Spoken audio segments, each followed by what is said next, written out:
Be quiet.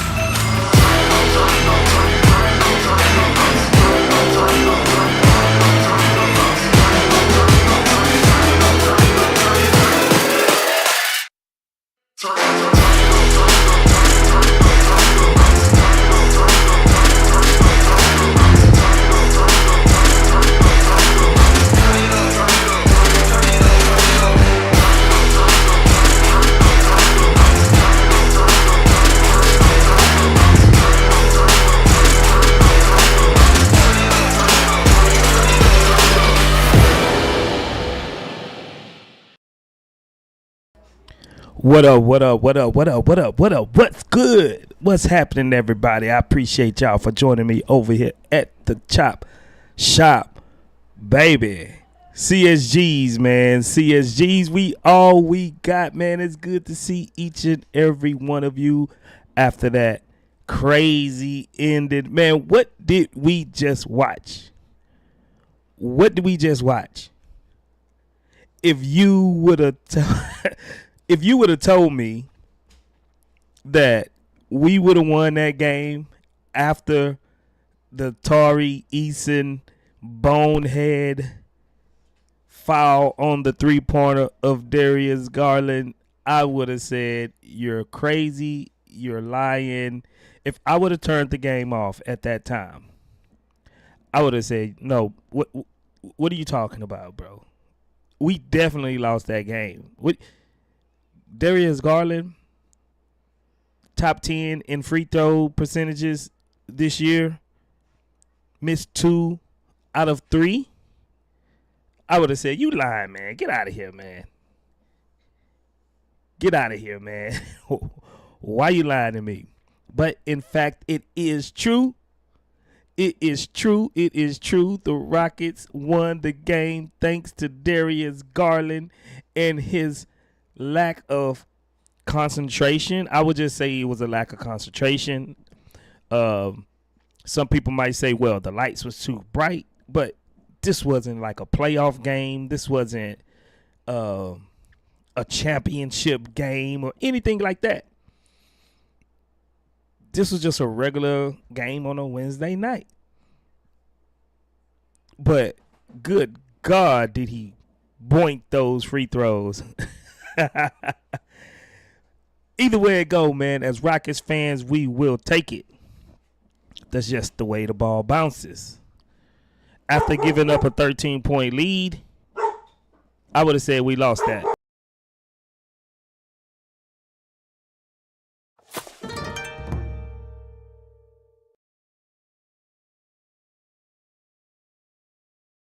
Hold on, somebody's at my door.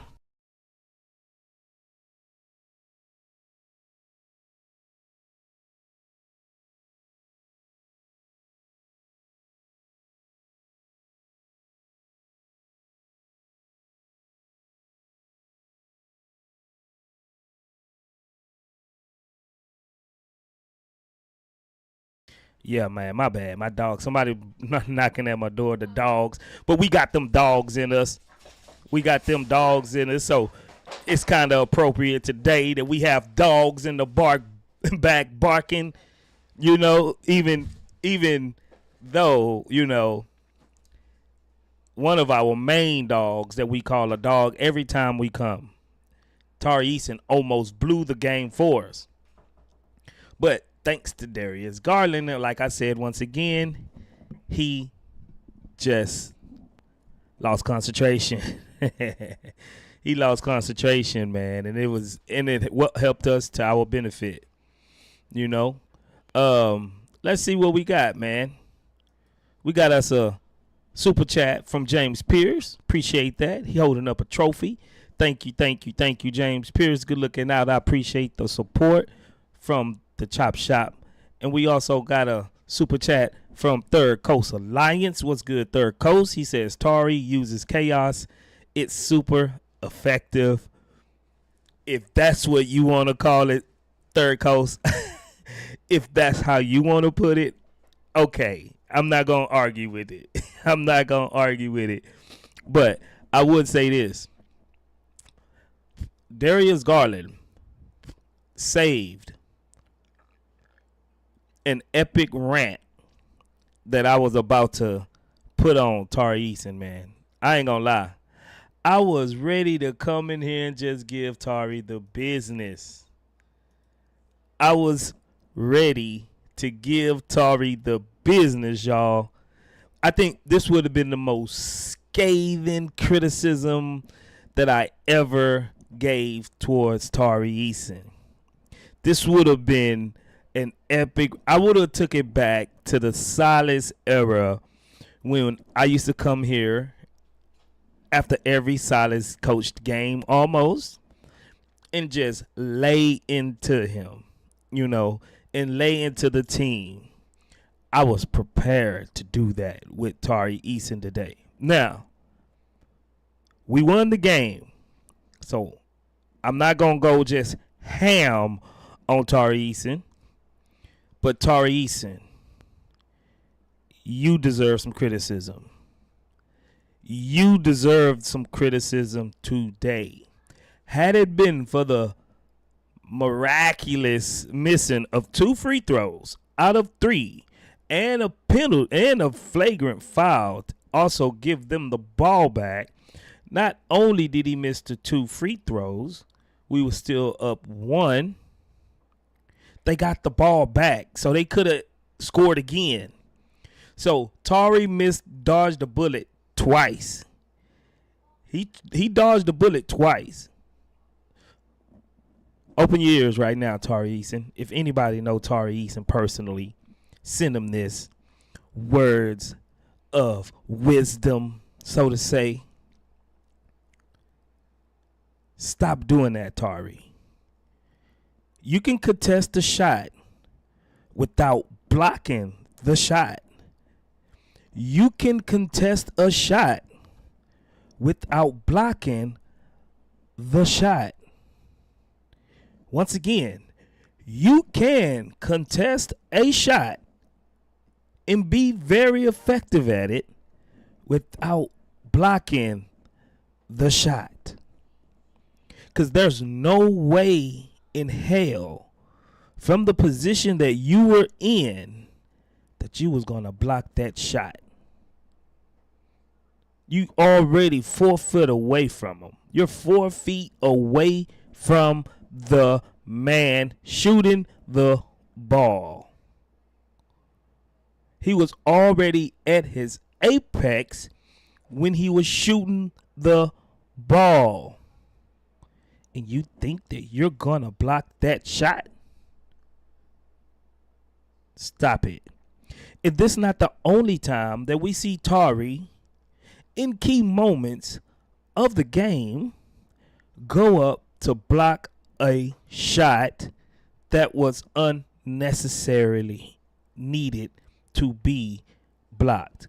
Contest the freaking shot, even though he got a foul call, he missed the shot.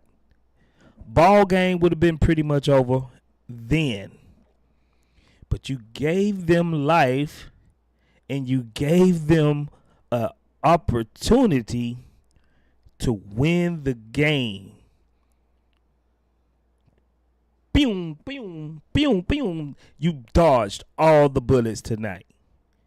You dodged all of those bullets tonight, bruh.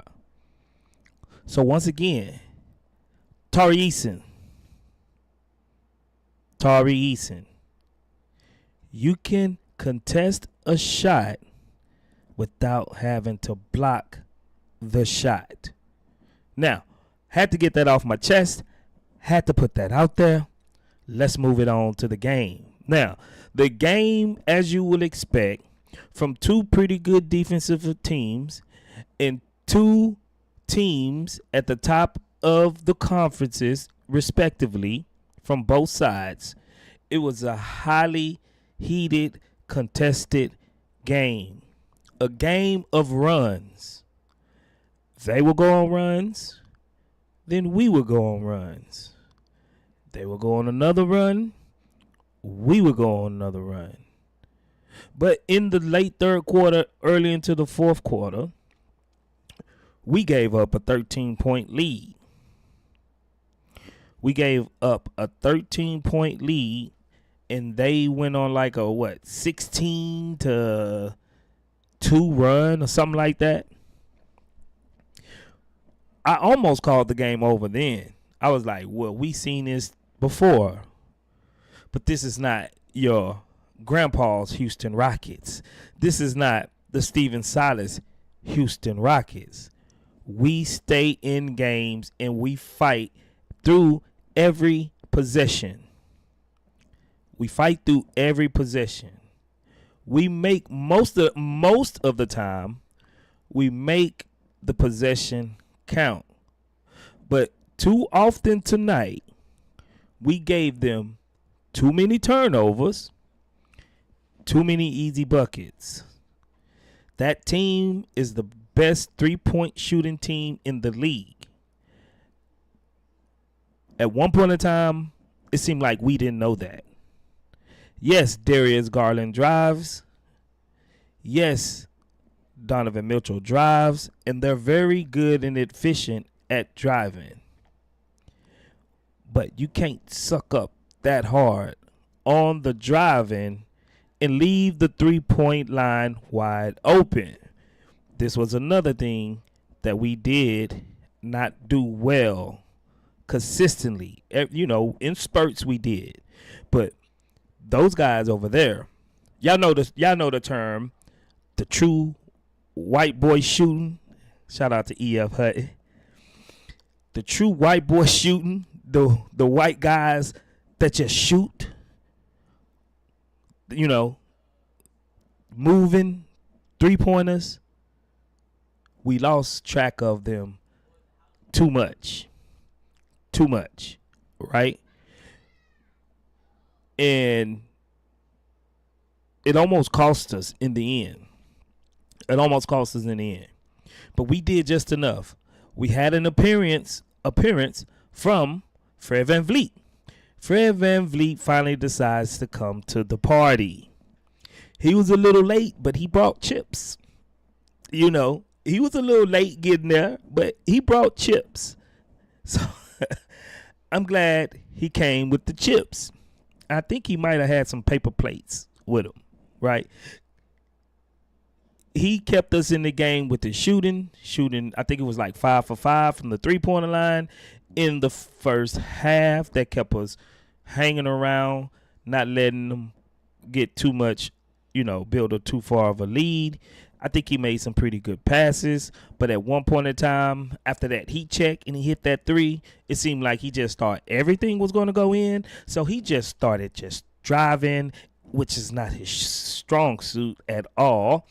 He just started driving and trying to hit little runners. No, calm down, Fred VanVleet. You're doing too much. You're doing just a little bit too much. I know you feeling it from the three-point line, but you're not turning into prime Kobe driving the ball. So he almost, at one stretch, like within 4 or 5 minutes, I was just pissed off at Fred because he was just doing too much, going into double teams, turning the ball over, shooting wild shots, looking for foul calls that wasn't going to get called. He almost made me come in here and talk bad about him. But kudos to Fred VanVleet. He stepped up. Veteran presence. He needed to have this type of game, and I think he had it at the right time. For the most part, the whole game, I would say he did pretty well. But there was a spurt within that game. He made me almost lose my mind, right? He almost made me lose my mind. But, man, I think this was just a great game. Our man Thompson, what more can I say? The dude is just like a, whew. We got lucky getting our man Thompson. I think he fits the mode of this team. I think he fits the type of brand of basketball we want to play.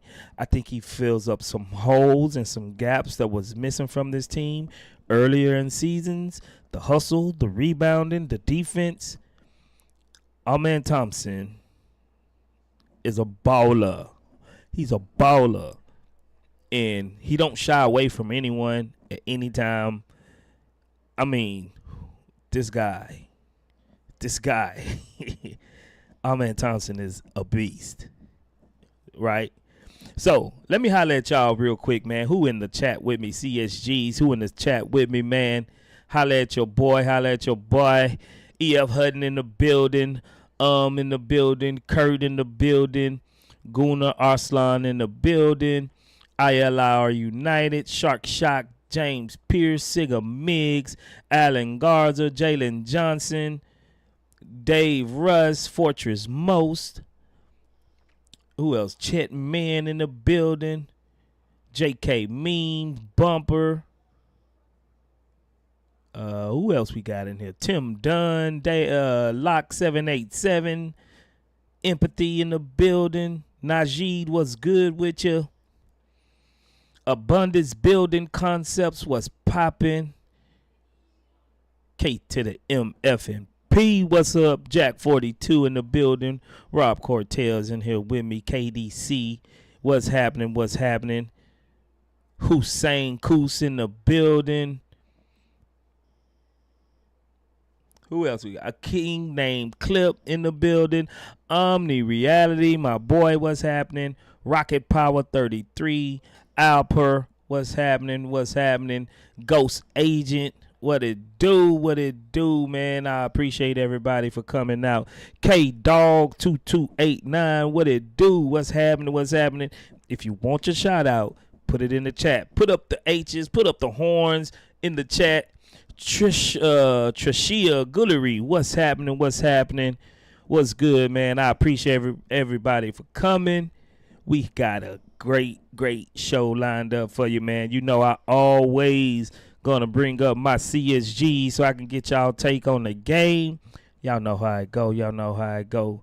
First and foremost, we gonna go ahead and let's check out the game stats. Before I get to it. Here we go, yo. There we go.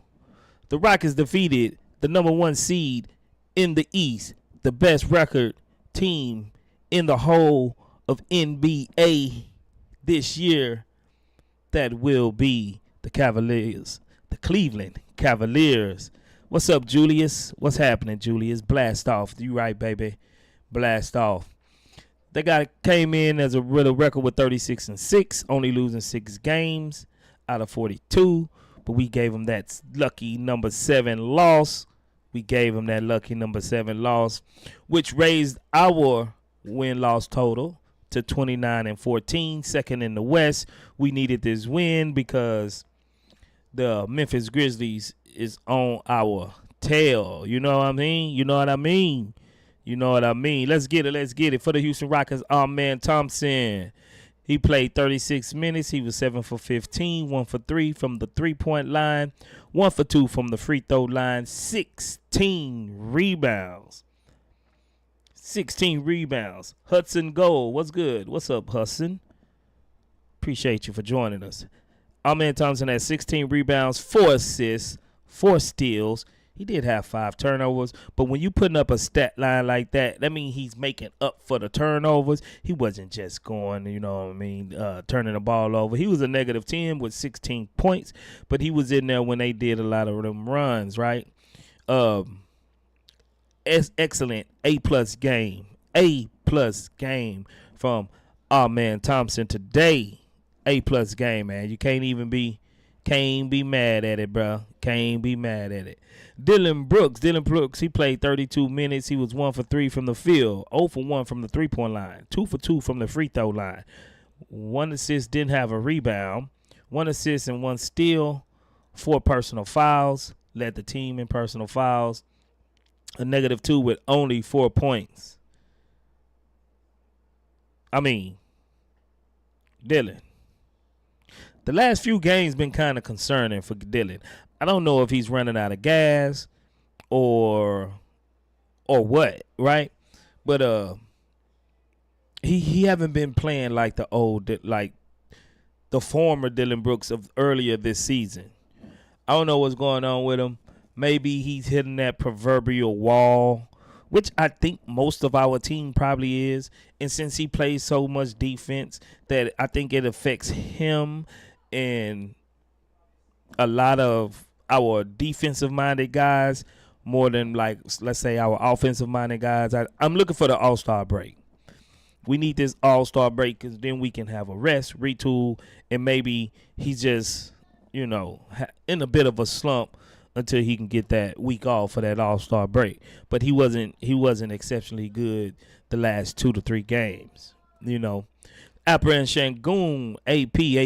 He played 29 minutes, 7 for 13, 0 for 1 from the three-point line, 4 for 6 from the free throw line, 11 rebounds, another double-double, 4 assists, 1 block, a +4 with 18 points. Now, 29 minutes, that's kind of concerning, right? When you look at it like, why did LP only play 29 minutes? This is why. This is my assessment. The bench unit was doing great. The bench unit came out with that intensity. They came out with the force, right? And Steven Adams was a big part of that, grabbing rebounds offensively and defensively. He's making them foul them, hold them, grab them. He's giving us extra possessions. And I think if Steven Adams is playing or having this type of impact on the game, because Evan Mobley, he's a tall, lanky guy, not much stature. He's just not as big. So they was having trouble with Steven Adams. You leave Steven Adams in the game, they constantly foul him. He gives us extra possessions, and he gives us great offensive screen game going on. So I think Ime Udoka just played to that because we was getting into the bonus early. We was getting extra possessions, which we kind of needed because they was getting extra possessions. If I know it was at least 4 or 5 times during this whole game, they got like 2 or 3 offensive rebounds in a row for a possession. And I'm like, man, come on, man. What are we doing? Like, we can't box out. We can't box out. We can't box out. So, Aquaman,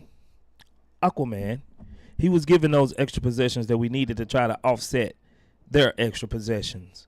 And I think we actually out-rebounded them, but it seems like they had got so many offensive rebounds. It was like, come on, man. What are we doing?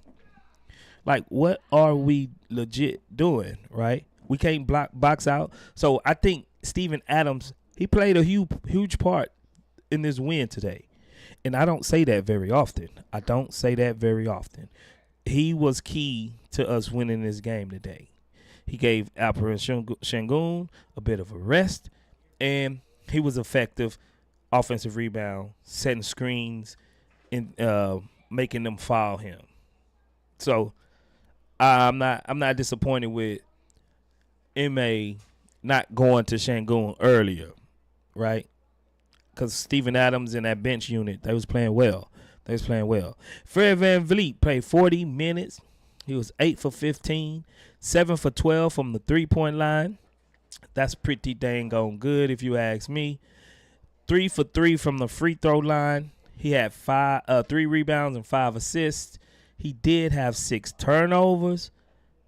I think these turnovers, like I said earlier, they pretty much crippled us and kept them in the game. He was a +8 and he scored 26 points. Jalen Green, he didn't have one of those games that we've been getting kind of used to, right? I'm not going to say that he was horrible. I'm not going to say he was horrible. I think he took good shots. I don't think he was shooting unnecessary shots. But as a shooter,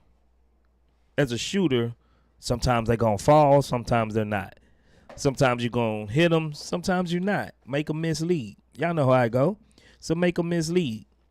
So I see people in the chat. Why y'all already jumping on Jalen, bro? A Jalen slump? I mean, 2 games. He didn't do exceptionally well in the Detroit game, but I think he deserved a little grace at this point, right? Dude was averaging 28 points in like 12 games in a 12 game stretch. Like, come on, man. Let's not be so quick to be like, oh, see, I knew it. I knew it. It was just all smoke and mirrors. The dude made one of the biggest plays of the game, and it wasn't shooting the ball. And it wasn't his offense. It was his defense, how he locked up Darius Garland going to the hole, and he blocked the shot or either stripped it. I don't know whether they count that as a block or a strip, but he made a key defensive play of the game. You know what I mean? Like, you can't just, I know he's a scorer, right? And we've been wanting him to score, but you can't just take this little microcosm of these last 2 games and say, yeah, look, he's regressing, he's in a slump. Come on, man, let's not do that. We winning. He's doing other things other than just scoring. So sometimes your shot not gonna fall. So he wasn't ball hogging and trying to force stuff, right? Sometimes your shot not gonna fall. He played 33 minutes. He was 4 for 16 from the field, 2 for 6 from the 3-point line. He had 5 assists though. 5 assists. So even though his shot wasn't falling, he was getting others involved. He had 2 rebounds, getting others involved, and he was a negative 17, yes, but he only scored 10 points. He only scored 10 points, but that's not like, 10 points. Do I want him to score more? Yes, I do. But we realize everybody ain't gonna have their A game every game. Tari Eason played 20 minutes. He was 4 for 10 from the field, 3 for 5 from the 3-point line, 1 for 1 from the free throw line, 6 rebounds, 2 assists, 3 steals, a plus 19 with 12 points. He was part of those 2 runs with the second unit come in, him and Cam Whitmore. They brought us back. They extended the lead. He was a plus 19. But he still almost cost us the game. He still almost cost us the game, right? He still did, but I already ranted about that. I already went off about that, so I ain't gonna do that again. But he did impact the game. I think even before that, you know how Tari is when he gets the ball on fast break. You might not see it again, Papa. If you pass it to him, you're not going to see that ball again, right? And he tried to make some funky looking layups that was just like, come on, bro. You got Cam on the wing. He's following with you. You got Jalen on the other side or Amen on the other side. You pass the ball, Tari. You ain't got to do all that, son. And he made some bonehead plays, to say the least. But he was a plus 19. He did affect the game. So he got scapegoated. By Darius Garland, but we gonna let that. We gonna let sleeping dogs lie on that one. Cam Whitmore really is starting to impress me. He played 21 minutes, 6 for 12 from the field, very efficient. 2 for 5 from the 3, made some big 3-pointers. 2 for 2 from the free throw line, 2 rebounds, 1 assist, 2 blocks, plus 13 with 16 points. Big. Cam Whitmore was big in that second unit coming in, right? Jayshawn Tate, he got in, get him some little hustle. He did well for the minutes he gave. He came up with a little spark. Jayshawn Tate, he's starting to find his role. I think earlier my gripe was, especially last year, that he was just playing too many minutes. But the lack of talent and the things that we had around him, he had to play somewhat. But This year, I think he's playing a perfect role. He's like the 8th, 9th man. He'll come in, give you 8 to 10 minutes with some high energy. And I think that's what he did tonight. 10 minutes, 2 for 5 from the field, 0 for 1 from the three-point line, 2 rebounds, 1 assist, -8 with just 4 points. Steven Adams played 19 minutes. He was 1 for 2 from the field, 1 for 4 from the free throw line. He had 11 rebounds in 19 minutes, 2 assists, 2 blocks, -2 with 3 points. Right? Steven Adams, I think what the things that he did tonight don't really translate to the box score or the stat sheet, but I think he was an integral part of tonight's game. So kudos Steven Adams. If it wasn't other than just letting, if you want to downplay it, at least he just let Sengun take a much needed rest that he pretty much needed, because at one point in time I'm like, Sengun, do you really want to play, or you playing around? Like, and something about, is it me, right? Y'all let me know. Something about Sengun's body language has been a little off lately. I don't know what it is. Like, he's getting down. It's like he's not, I don't know, man. It's kind of weird. Like he's getting discouraged or something. I think all of those little bunny layups and all of those kind of, I'm not saying that he is just messing with his psyche, but it seemed like he kind of starting to overthink a little bit. Like something's off with him. Yeah, like I don't know what it is. I think his game is probably affecting his attitude a little bit, but I don't know. Is it just me? Let me know in the chat. Is it just me? Am I making that up, or do y'all see that too from Sengun? You know what I'm saying? Let me see. Oh yeah, Empathy say he seems not happy. Trishia, he says, oh, his confidence isn't there. Yeah, Chatman, I was going off. Chatman say, yeah, he looks tired. Sengun definitely different. Don't know why. Yeah, Jonas, I don't know. Obviously, he not used to not dominating. Is that what it is? James Pierce says he overthinking. Yeah, like he's not. It's not like he don't have that same pep, that same bounce to him, like that same pizzazz, so to say, like pizzazz that we usually get from Sengun. Like, I don't know. Some of the bottom seems a little off. And I hope he get it back soon though, because I don't like how he looked like he's soaking and his shoulders slumped down. Like, no, man. Pick your chest up, man. We winning, man. We second in the West. You're a huge part of that too. We second in the West. I mean, come on. Let's not get down on ourselves. All right, here we go. The Rocket Stock Exchange. How we living?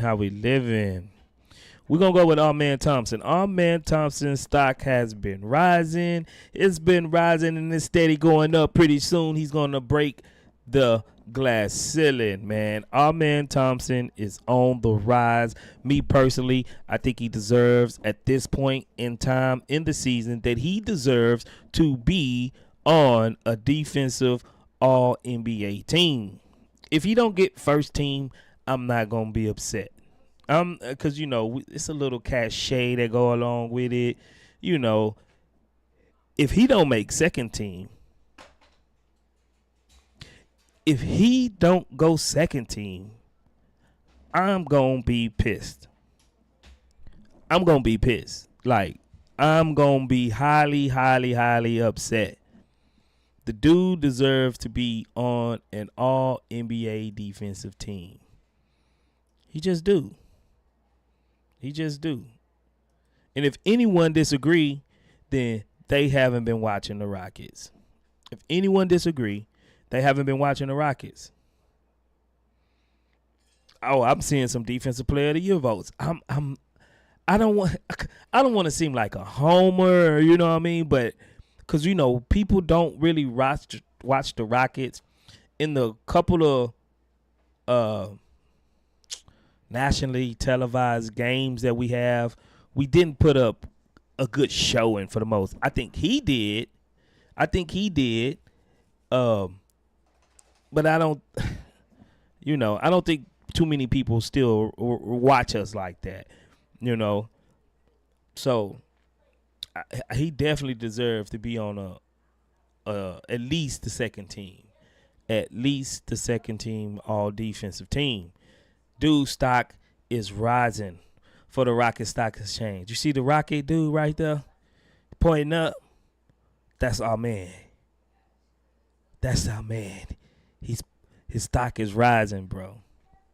His stock is rising. Who's next? Dillon Brooks. Oh man. Lately, I'm not gonna penalize him, right? I'm not gonna say that his stock is going up. I'm not gonna say it's going down. But he's starting to worry me a little bit, man. Like I said, maybe he needs the All-Star break. Okay. Let me preference this. The brand of basketball we play defensively, it takes a lot out of you. It really do. It takes a lot out of you, and it seems like he's hitting that wall, right? Seems like we exude so much energy on defense that it don't only wear out the offensive player, it'll physically wear you out too. And from what I'm seeing with Dillon, it's like his positioning been bad. And when you start playing defense with your hands and grabbing your arm, that's almost like a sign of being tired. When you stop moving them puppies, shout out to AK Infinity. When you stop moving them puppies, you start grabbing more. You start reaching and not fighting hard over screens and not putting your body in the way. And it seems like that's what he's been doing. It almost seems like he's tired. He's exhausted, right? Seems like he's not giving that same oomph like he used to. Usually, it seemed like he was almost a zombie tonight. Usually, he's gonna mix it up with somebody. You know what I'm saying? He's gonna mix it up. He's gonna try to grab the ball. He's gonna do something real Dillon Brooks like. I haven't been seeing that like the past week or two. No, I wouldn't say two. Maybe the last 5 to 6 game-ish. He just ain't been that same Dillon Brooks. Have y'all seen the death stare that he usually do before games? Maybe it's not the same as when he first came, so maybe they not highlighting it like they used to. But you remember he used to do the zombies death stare just for 15 minutes before the game. He's just looking at nothing. Like he's getting focused. And he's just looking. Not even blinking. Look like he ready to eat your face. I ain't even seen that lately. I think he's hitting that wall. Maybe Sengun's hitting that wall. Maybe a few of our guys are hitting that wall. You remember, we didn't play close to 50 games. Well, 43 games. That's a lot of games without, some sort of break. And then I think 16 times we had a back-to-back. So I think these guys is hitting the wall, but I can't make that excuse because every team is playing this amount of game, you know. But the way that we play defense, relentless, it takes a toll on you. It really takes a toll on you. LP, like I said, you know, I'm not going to say LP stock is going down. I think it's staying the same. But I want to see him get his swag, his mojo back. I want to see him bring it back, bring the sexy back. Because even his no-look passes, bounce passes that he trying to do these days, it's like, come on, bro. You're not even reading the defense. You're just doing something. And he's throwing it to defenders in their area to where he getting it. He's turning the ball over more. He's looking almost lazy. I'm not going to say he had 11 rebounds, but it seemed like it wasn't. It's not the same. It's not the same, right? It's not the same. But so his stock is staying the same. Fred VanVleet stock is staying. They was down. I'm not gonna lie. I was down on Fred VanVleet. He's gonna have to do a whole lot more of this type of balling before I just bring it up and says that he's actually going up a tick. I've been down on Fred VanVleet pretty much the whole season. He haven't been having that impact of what he kind of like he had last season, and he's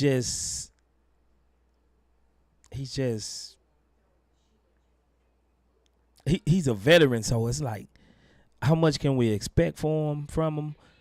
But it's just the way he's been shooting and not setting up and trying to.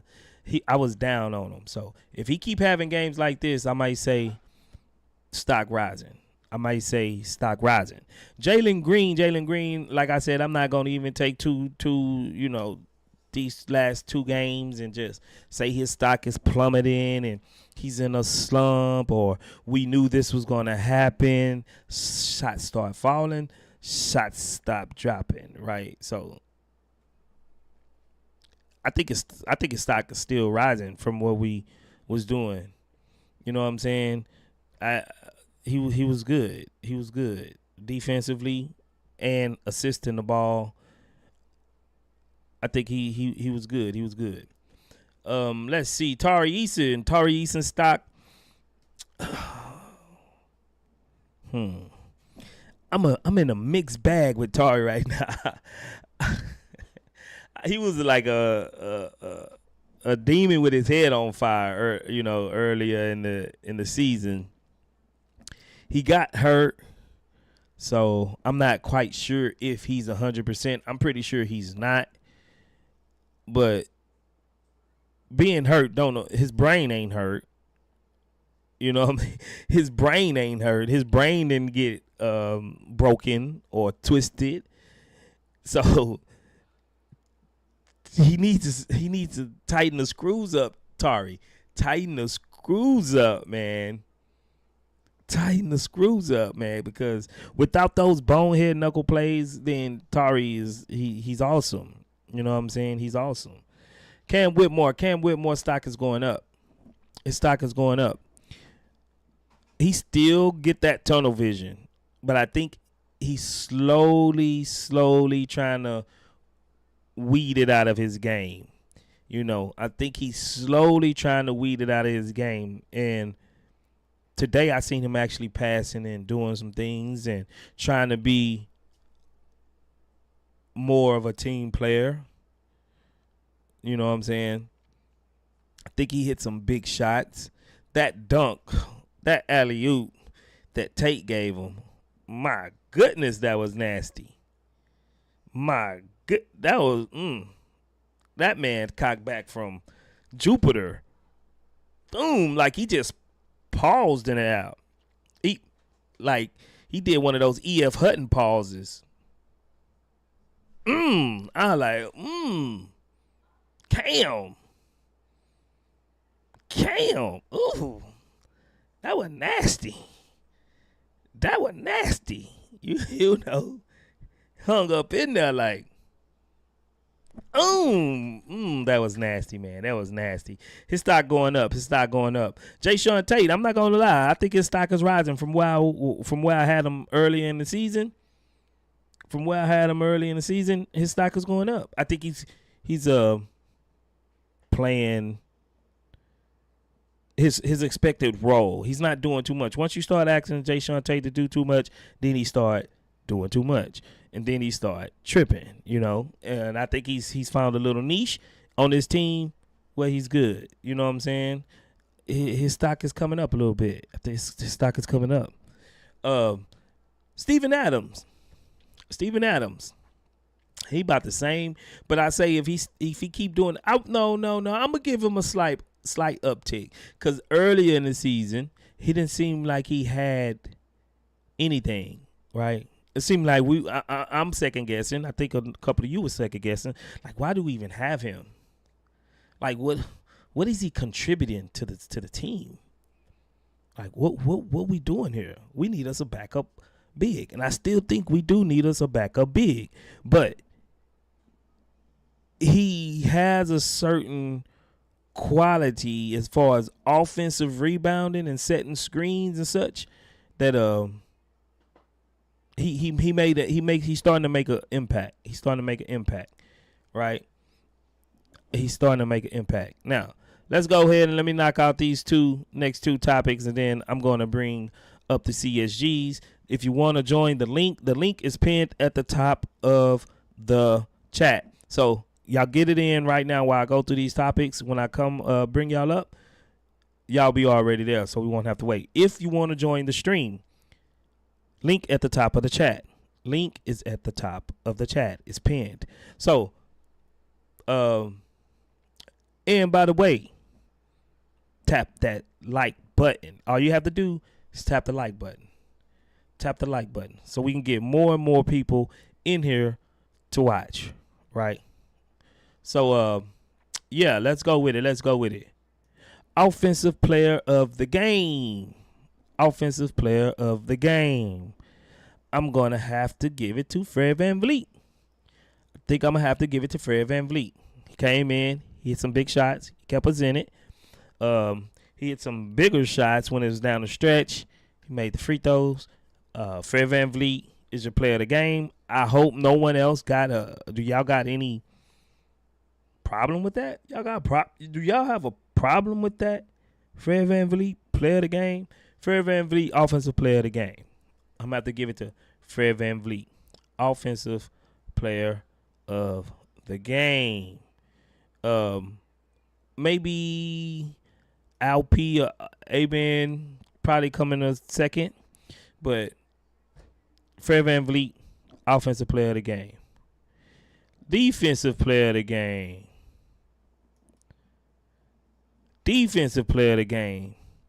Amen Thompson. Thompson was the defensive player of the game. He got to be. He did everything. Amen Thompson is the defensive player of the game. He was everywhere. And he finished off possessions defensively by grabbing rebounds. We could do all of the, hold them back as far as we can, as much as possible. But if we don't get the rebound and secure the rebound, like we seen many a times today that they got the offensive rebounds and kept their possessions alive, then we've pretty much failed at the finish line. Like, you know how you see the runners in track, they running, then they get right at the finish line and they fall down, scrape their face up. That's like it is when you don't secure the offensive rebound, the defensive rebound. You let them get the ball, and now they got another shot at it. So Amen Thompson playing everywhere, hair on fire, stuffing the stat sheet, getting blocks, getting steals, grabbing rebounds, putting up 16 points. He was everywhere. Defensive player of the game, Amen Thompson. Now, let me go ahead and see who we got in the building for us today. CSGs, come on up, hit the link at the top of the screen. Yo, what up, James? James, you on mute? Are you? Oh, okay, here we go. There you go. Yeah, What's going on, man? What's happening? man, that was like the best game of the whole season, if you ask me. You think that was the best That game? that yeah, I think so. I think it's better than Oklahoma City.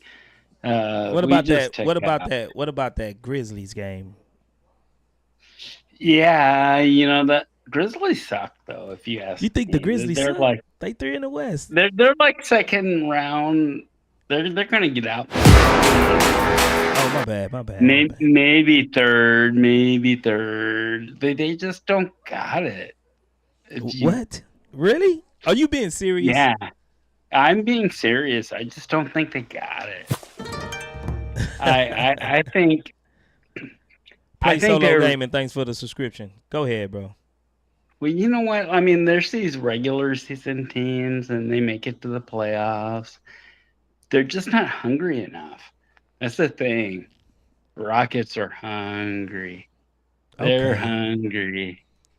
And I just don't think, I mean, they have all the talent in the world over there in Memphis. Believe it or not, like they got Ja Morant, they got Triple J is looking at like all NBA this year, and then like Man, you they talking them up pretty good if you ask me. How you say this? You saying all this good stuff and you say, nah, they ain't that good. They kind of suck. Really? You making a good well, case you for know them what? right I mean, now. it's like OKC too, like You don't second think round OKC's not good? exit. Don't tell me you don't think OKC is not good. OKC's good, but okay, But that's how it's all been working up, like second round exits, like you got to really have it, to really make it up the scales. And I don't think Memphis has it. Definitely OKC has it, but you know, mm-hmm. second round exit. They got like killed by Mavericks last year. They got killed by Mavericks, I just mean, oh, like yeah, they're a young team. Yeah, a young team. But put in you their know, place. They got put in their place last year against Mavericks. So like this year, it always is, who wants it the most, just like Michael Jordan, everybody who wants it the most, right? and I don't. Hmm, Cleveland's going to be good this year. I think Cleveland's going to be the Denver Nuggets when they won the chip. So you think Cleveland is winning the chip? I don't know. I don't know, but I think they're going to be really making a big move for that this year. That's for sure. I mean, look at them though. I mean, they're just good. They're good. And I really don't think they're going to win this next. I mean, no, I think they're going to win the second one. I really do. They're going to win the second one. They know how to play the Rockets now. I Mm-hmm. mean, the these boys are winning by like just sheer willpower too. Like tonight, like They helped us out though. What do you think yeah, when they you seen did. Darius Garland miss those free throws? What was you thinking? Well, Rockets got one of the best free throw ratings in the whole league against people missing their free throws. When they You like, think we got anything to do with that? yeah, of course, man. What When do we they do? clamp, Like what can we do to see, stop them? you I'm you interested. know what? You know what won the game tonight was defense. I think that wins most of our games, truthfully. Yeah, yeah, like it gets ugly when they like clamp the defense down, And our guys, they really are bad shooters, but like I mean just the perfect everything is just falling into place. Mm. Um I really think, man, like if there's no more injuries, we get Jabari back and everything. I really think Western Conference Finals. Dang, you calling the Uh finals? I don't know, cause I think it's a couple of teams out there that we don't Yeah, really yeah, I match know. up well with. I go back and forth. I go back and forth, but I'm feeling stronger after tonight, which I think they're going to lose their second game against Cleveland, of course. But hey, like Western Conference Finals could be in the next year or two. You know? I can see probably next year or the year after. I can see Yeah, that. yeah, I yeah, can see yeah, that. yeah. I I'm think not so sure about too. this year though. I They're being really smart, and I really think that not getting these old stars, just staying the course with what they got. That is like the best thing that they could do. Like run it for another year or two. These guys aren't even going to be in their prime yet. Oh yeah, they not in their prime yet. Definitely not. No, So and they're just going to get better. Ime said that before too. Like they're going to get better, and they are. Like this dude knows like everything, man. Like Ime just so well grounded. say He what? can like keep it all to the like where it needs to be, and then like yeah, I mean he should be coach of the year. Like if Rockets can keep it up, there's no more injuries. So you think that I think he should be coach of the year too. The only thing I think they might try to give it to Dagnott from Oklahoma City or even Kenny Atkinson because even though the Cavs was a good team already and he inherited them, he got them boys Mhm. playing on another level. Yeah, yeah, oh yeah. That's what they needed was organization. That's the thing too, like Ime, he holds them all accountable. It's like pretty much like Cam, like your ass gonna get sent to the G League because all you can do is score, and if you're not scoring, your ass back down there.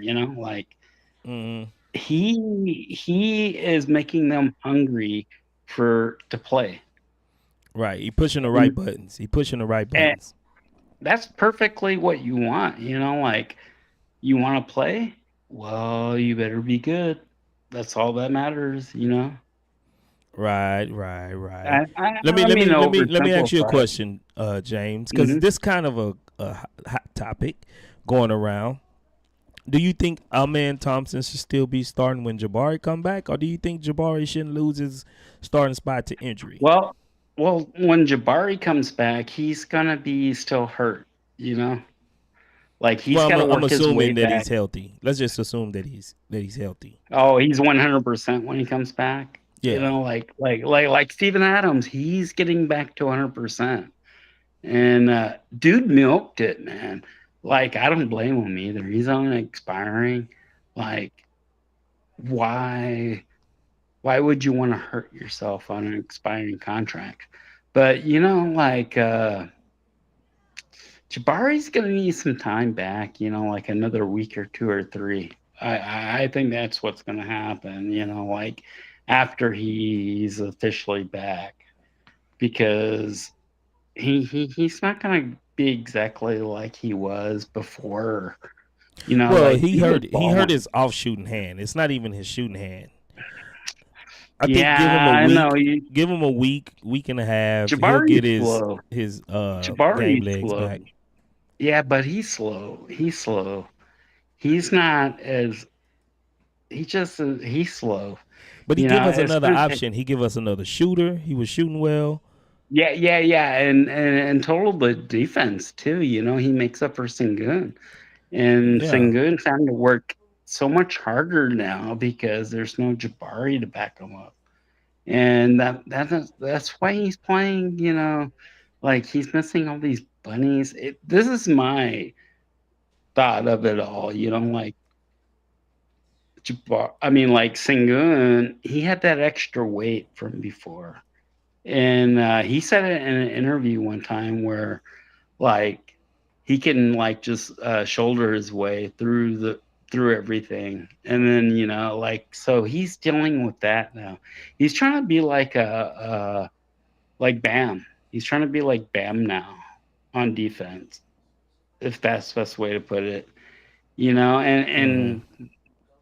he really can't. I mean, he doesn't have the arm length. He doesn't.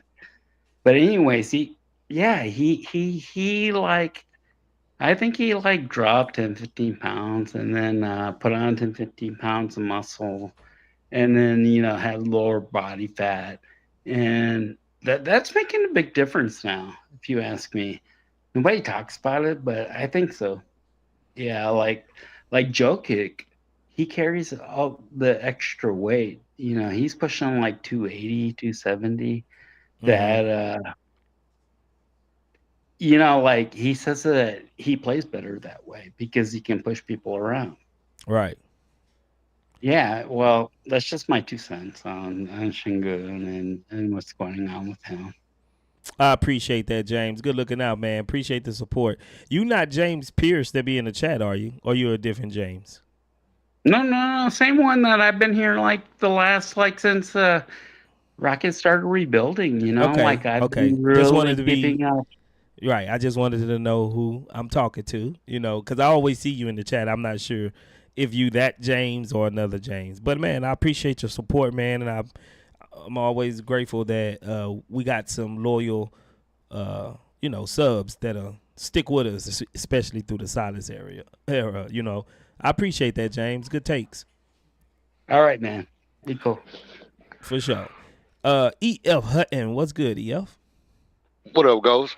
First of all, man, Silas can't be catching strays, man. Oh Two man, years, here you go with 2 years silence, after he man. You gone, know I man. got to mess with Silas can't be silence, catching man. strays like that, bro. This is ridiculous, man. Y'all heard my per diem, you know what I'm saying? Oh yeah, I'm on the yeah, payroll. But hey, man, look, that game was crazy, man. Like I said last time, yeah. if you willing to lose fighting, bro, and don't hang your head, you can flip those games. Mm-hmm. And you know, I never felt like we was out of the game. Even when it was like 2.8 on the clock, and I was like, even if he make two of these free throws, we still got 2.8 seconds left to get off a good shot. You know what I mean? Right. And so I never really felt like we were out of the game because we kept fighting. And that's the kind of team that you can galvanize behind in Houston, a team that's going to fight to the end. Because that's what we grew up on. You know what I mean? That's what we, even back in the Potter, the baby Potter days. You know what I mean? With Chaney and them. You know what I Yeah. mean? Them boy was tooted up. Them boy was still gonna fight to the end. You know what I Mm-hmm. mean? I mean, obviously they had a little extra help, but Yeah. they were still gonna still gonna fight to the end. And so it was good to see them boys keep fighting, keep fighting. Check this out. Now, let me say this. I gotta say it. what you I gotta say this, what you Ghost. about to say, EF? I know every time I you say gotta say this, this, bro. you about to say something a little bit All my takes, bro. controversial. You about to say Look, something my controversial, takes. right? Okay, You go know ahead. it's coming, bro. I know. My takes is my takes, bro. And people don't make the takes I take. That's why I'm me. I always bring the fire to a stream, bro. Now listen, I understand that Tari hit the drifting leg of a player that was in a natural shooting motion because he was drifting to the right. Kicked out with his left leg. That's a natural shooting motion. I get that, right? but what? This is my problem with the call.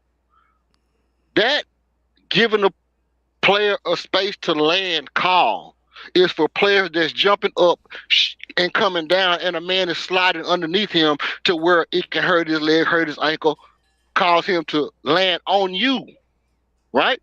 That's My what prop. that's what Tori did. No, he didn't. That was He that was came pretty from the. textbook. That was pretty textbook. Listen, no, check me out.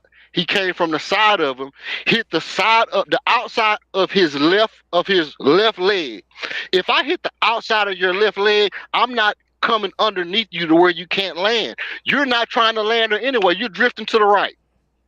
If you're drifting to the right and you're kicking out with your left leg, and I'm coming from my right side, I'm coming from my right side to my left side, which means I'm coming to your left side, right? Yeah. There's no way you're trying to land where I'm coming from. I'm not going into a spot where you're trying to land. I'm going to a spot where you're jumping from, trying to close out hard on your offhand, and you're drifting away from me, so I'm not coming into your landing space. This is my problem with that card. They need to really modify it. Listen, For people who clip clips, clip this clip, bro, because I'm telling you, they need to modify that rule because that's a bogus call in my book. I know by textbook they can call it, but in real actual, listen to what I'm saying. If I hit the outside of your left leg, how can you land on my foot?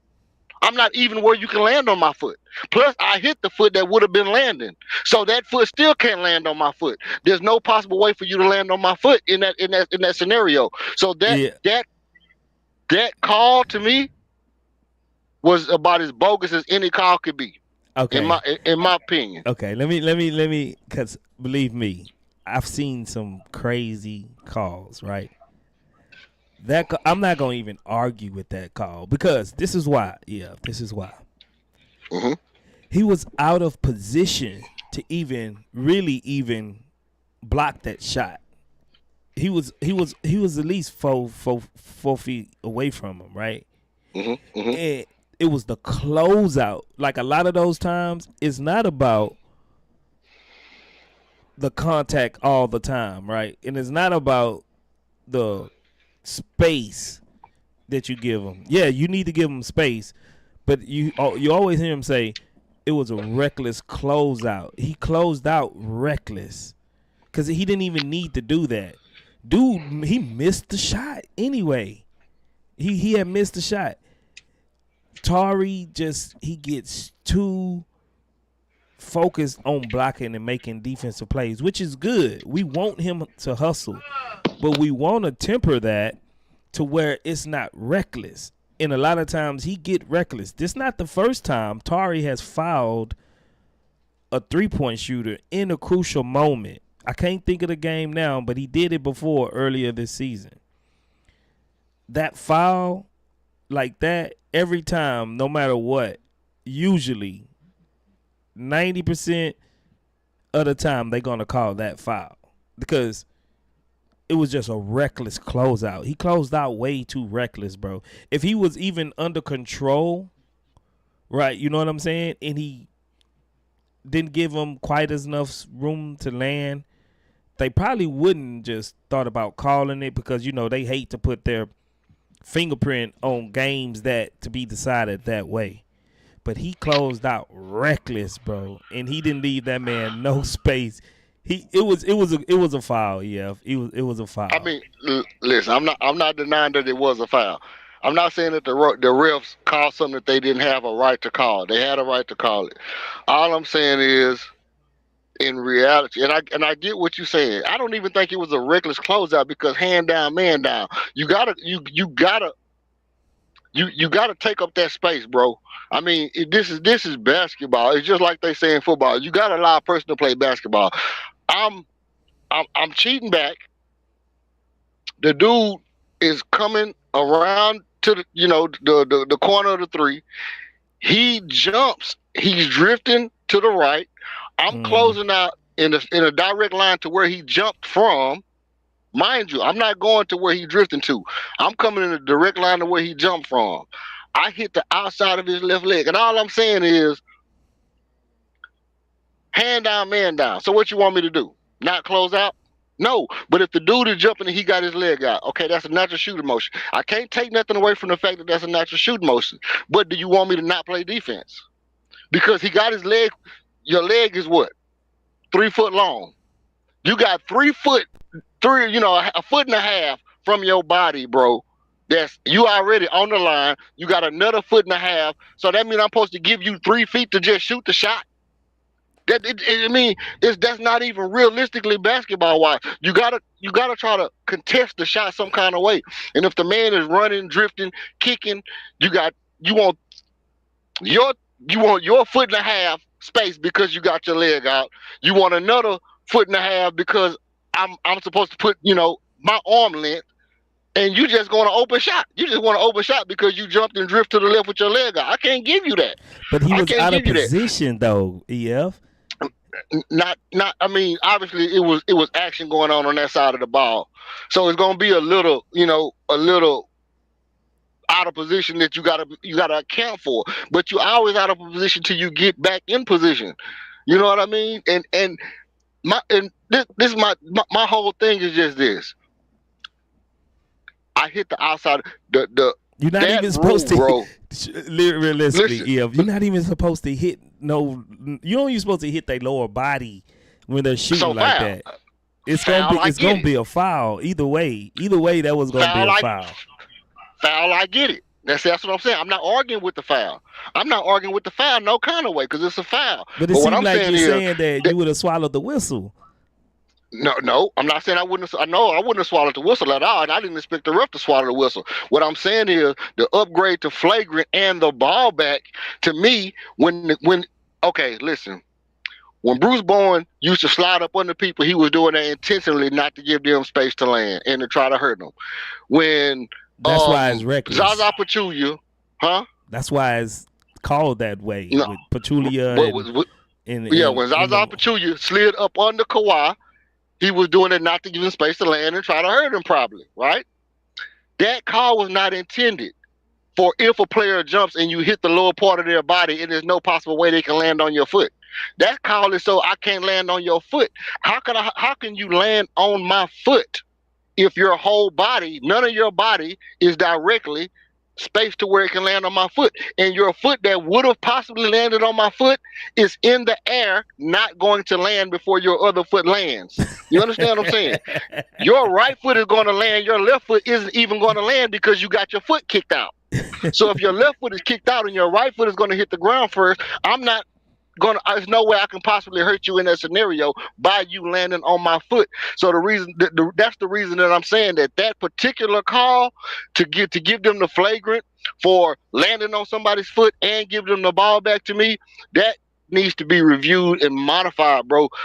Because how you gonna legislate that though? It's like a bang play, and it's well if you review it, if let's say they call that call and you review that call and you look and you say that dude couldn't have landed on his foot, then you have to say I'm calling this call for no other reason than the fact that that dude hit that guy's leg. That means there's no other reason.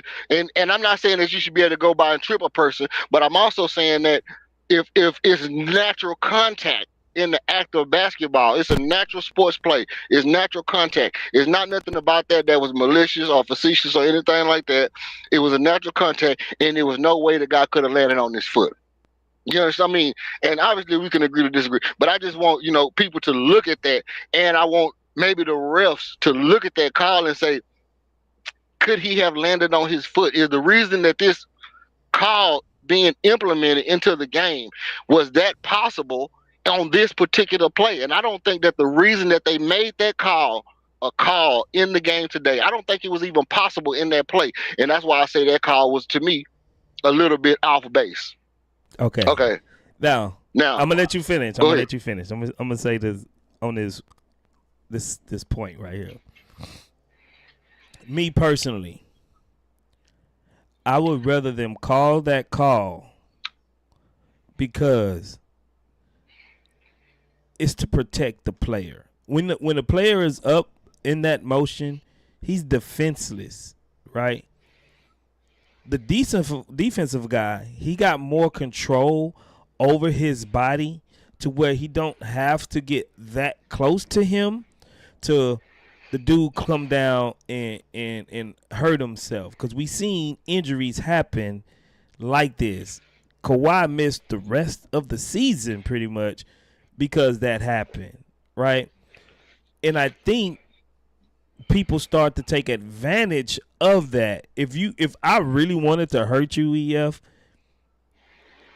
but make it look like it's almost accidental, I'm just playing aggressive, I'm just closing out, I'm just contesting shots, that's the prime way to do it. Because it don't really look malicious. You know what I'm saying? As long as I'm jumping and I'm looking like I'm trying to protect to block the shot, I can easily just get up a little bit too close to you and have you come down on my foot and break your ankle, or or roll it real bad to where you're gonna be out a month and a half, right? So I will err on the caution of protecting the man that can't protect himself in that moment than the guy that can help not getting that close and not infringing upon the space that the dude needs to land. And I don't agree with all of those calls. I'm not going to sit up here and say I agree with all of those calls. But this particular one tonight, I couldn't even be mad at it because that was almost textbook as reckless closeout. If Tari was there in position and he didn't have to take those 2 steps to get there and close out recklessly, I think you'll have a case. You know what I'm saying? Because Tari would just been stationary and he would have just been contesting the shot. But he closed out. The way he closed out was reckless. And he just got too far, man, and just not having the awareness of knowing. And even then, even this last thing, and I'm going to let you go. Even then, just a hand in the face or a hand in your peripheral is enough to throw your shot off. I know these guys are professionals, but that's enough to throw your shot off. You don't have to block every shot. You know what I'm saying? Like, that's enough. And I would rather err on the side of caution in these situations than let someone think they got away with something and actually hurting another player. Hey, can you hear me? Yeah, I can hear you now, James. You just came back. But go ahead, EF. Finish up. But so here's my last thing about that. If I jump in the air, and I want you to think about this. If you jump in the air and you jump off both foot, you kick your left foot up. If I take both of my hands and push your left foot hard as I can, nothing's gonna happen except I'm gonna spin your body around. If I take my foot and put it under your left leg, you're just gonna come down on your right foot like you was gonna do anyway, and hold your left foot up and hold your pose like you think you Kobe or Reggie Miller. It's nothing about when you kick up with your left leg on a shot. That means there's no way that I can see you coming down on somebody's foot. If I put my foot under your leg and I hold your leg up when you come down and you got your left foot up and I put my foot up under your leg and just hold your foot up, you still gonna come down on one foot and hold your foot up. It like, you see what I'm saying? So I understand. I understand what you're saying. It's just like the biology of the body and the athleticism of these players. It don't let me see a way that, you know, anything that got to do with your leg being kicked up mean you can come down on somebody's foot with that leg. And he wasn't on the other side of his foot. Like, he wasn't on the right side of his body to where his right foot could have came down on Tari's foot. That's what I was, that's what I was getting at. But we'll look at it and continue. You know, if we see it again, we'll chop it up on the next stream. Because I could go on about it, break it down all day. I could too, but I'm gonna let you keep. I ain't gonna harp on this. We can come back to it by the end of the stream because I'm gonna go look at it when I get to making my take. Yeah. Look, I think, obviously Shane, like I said in the chat, Sengun cooked Wemby last year, scored 45 and 17 on him last year. Had, a bunch of blocks. He was cooking Chet out last year. He was getting busy against Jokic. Sengun got busy against centers last year. Mm-hmm. And this year, he going up against Jared Allen. He going up against, these guys, and he barely getting over 30 points on some of these games. And I don't think it's all because, he not finessing like he used to finesse. I think a lot of it got to do, like you say, overthinking it. I think a lot of it got to do with taking more onus on himself to try to create for others, second guessing when he want to go or initiate offense. Some of that stuff is, like you said, it's Ime conceptually saying we're going to put him in different positions to where you closer to the basket and you're going to either shoot the ball because you're close to the basket or you're going to go ahead and, kick out because you're in a high post. And that's whatever they practice, it got a lot to do with it too. And as far as Jalen goes, when Jalen playing defense like that and you have a not so great game, I'm cool with it. Obviously, I'm cool with it. He's not Brett Favre. You know what I mean? He's not going to protect the ball at all costs. So turnovers. Steve Nash averaged like 4 turnovers a game. 5 turnovers a game. When he was really being fancy and really trying to be creative, Steve Nash would get you 5, 6, 7 turnovers a game. Now, I'm not comparing Jalen to Steve Nash. I'm just saying that when you have the ball in your hand and you're trying to make something happen, you get Brett Favre sometimes. Sometimes you're trying to thread, or sometimes you make the wrong decision. Your energy level take over. Different things happen the way you turn the ball. I'm not tripping on that.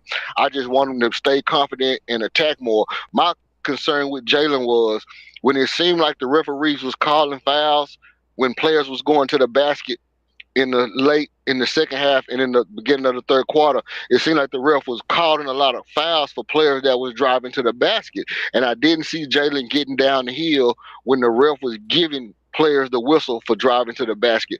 That was one of the things that I took from the game, and I said, well, that's something that I don't know if it's something that the coach need to realize, but I know as far as me, that's something that I will realize when I was on the court. I would say, okay, Donovan went to the goal and got a foul. Fred went to the goal and got a foul. I'm missing jumpers. I'm going to the goal and try to get me a foul. Probably 3 or 4 times in a row since they fouling at the rim. Everybody fouling at the rim. I'm going to go down here 3, 4 times in a row and try to get me some fouls, especially if I'm shooting 97% from the free throw line for the month. There's no question about it. I'm going downhill. So I would have liked to see Jalen get a little more downhill and not settle.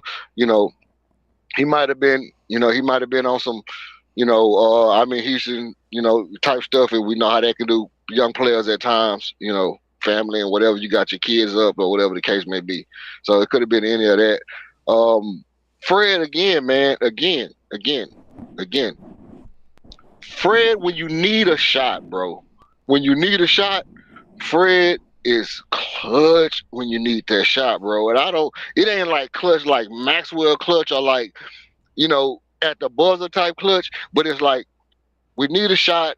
I'm trying to get to the rim. I'm doing dumb shit. I'm trying to make a big play doing dumb shit. Okay, let me shift over right here into this position where I shoot these threes from in practice every time. I'm going to line my body up, drop my shoulder, and I'm going to shoot this shot fundamentally as I possibly can, and I'm going to make this shot because we need it. Boom, he make it.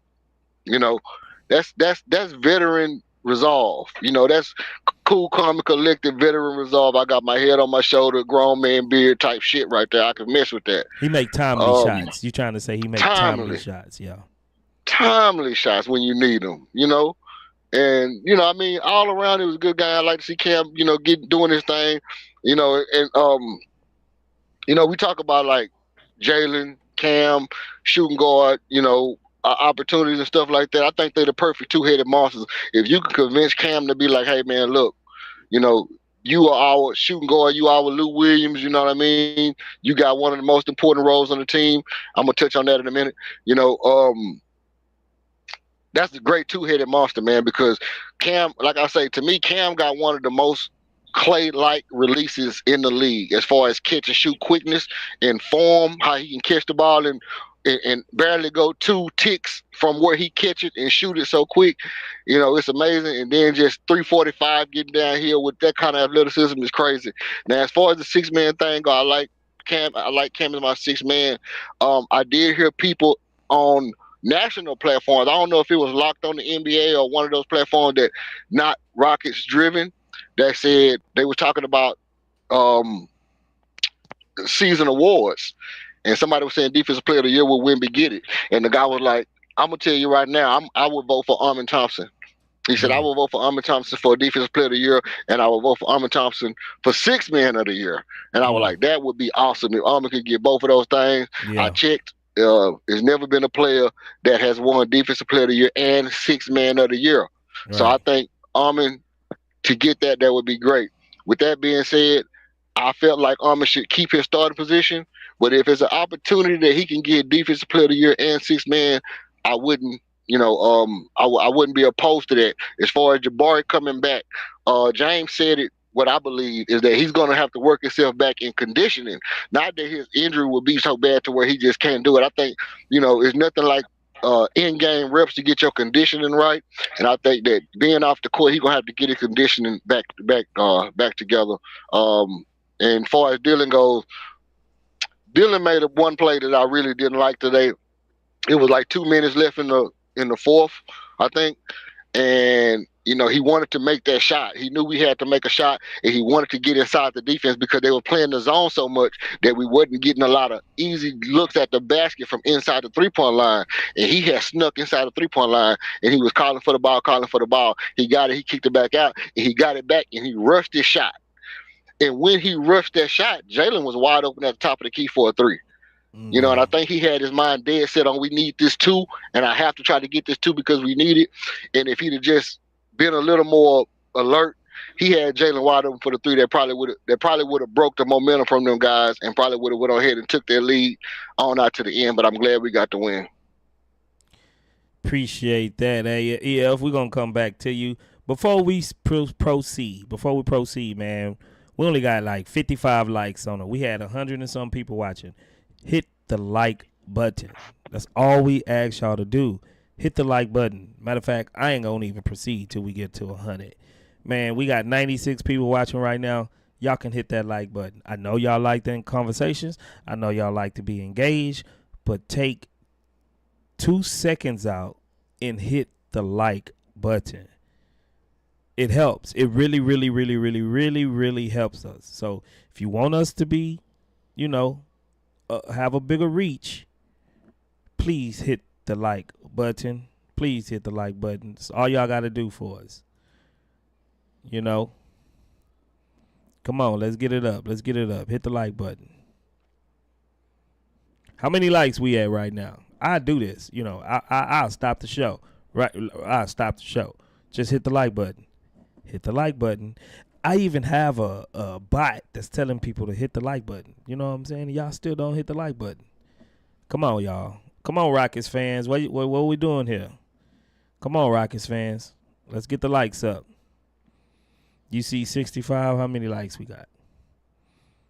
Got 69. Get it to 75. Come on. I'm gonna get it to 75. 6 more people. Hit the like button.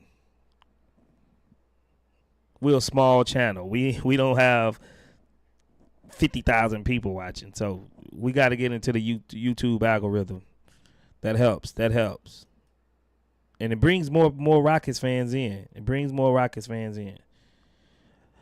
All right. Let's proceed. What's going on, Zach? What's up, man? What it do? What's happening with it, baby?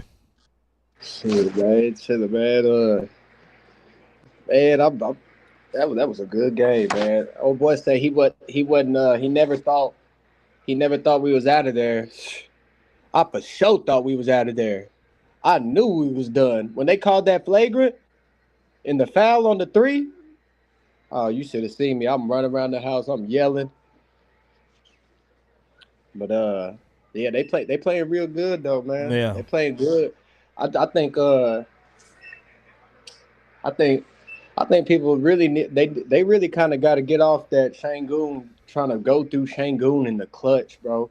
Because I mean, I don't know if everybody else see it the way I see it, but I watch every single game, and bro, it seems like those clutch minutes, Sengun just be turning into like Corey Brewer. Almost. Nah, not Corey Brewer, bro. bro, like some of the shit that he does, bro, Sengun, bro. Some of the shit that he does is crazy, but like you really can't find a center.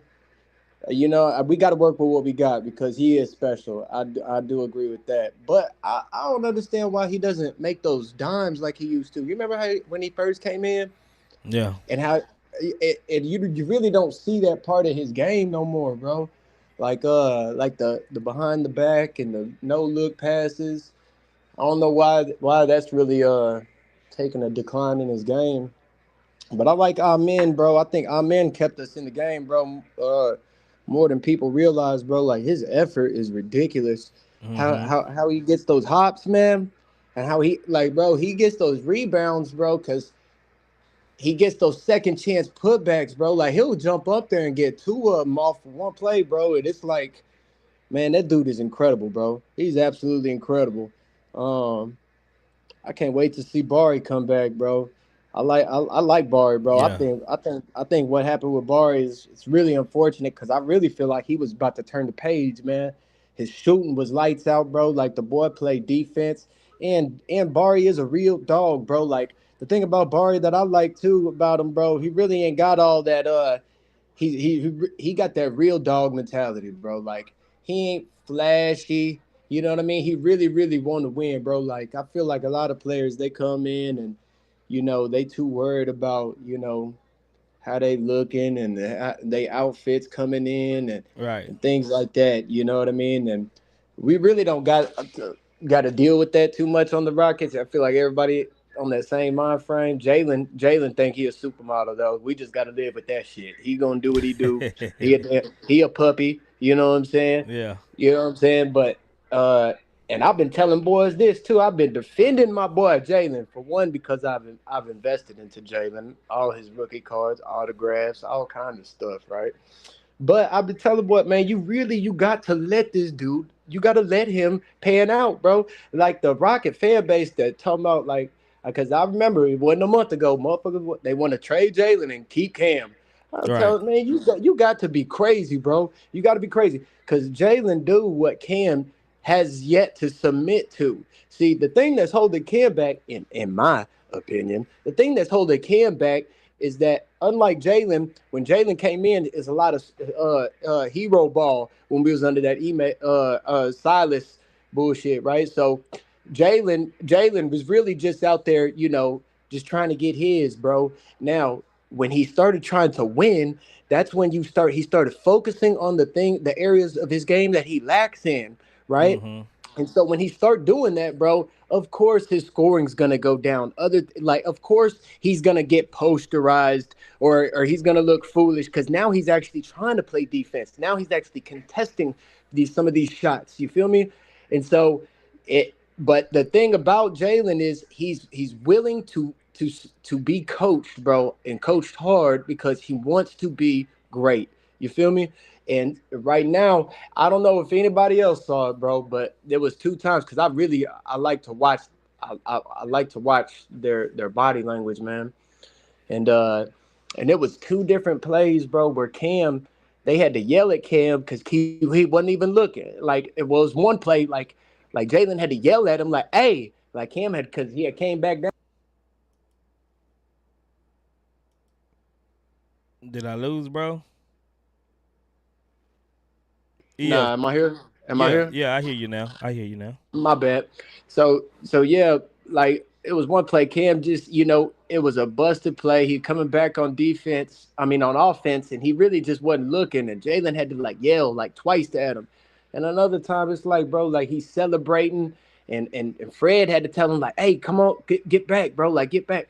Like, bro, it's more to the game, bro, than just scoring. Like I wish Cam would be happy just letting his game evolve because that's what Jalen's done. My kid right here, if y'all hear him, my bad.